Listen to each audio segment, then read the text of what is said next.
అది ఎంత నోట్ తెలుసా? అది ఎంతరా? ఎంత? 20 రూపాయల? ఇది చూపించు.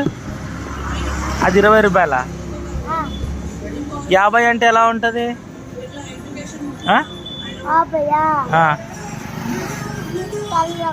తెల్లగా ఉంటుందా? 20 ఎలా ఉంటుందిరా? 20 ఎలా ఉంటుందా? అది 50 కాదా?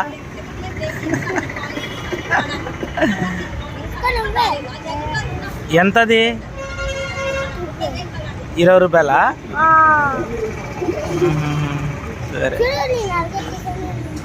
బాగా పెట్టావులే. కానీ ఏం తాగుతావు? వాటర్ తాగుతావా? వాటర్ బాటిల్లో వద్దా? వాటర్ వద్దా? దప్పు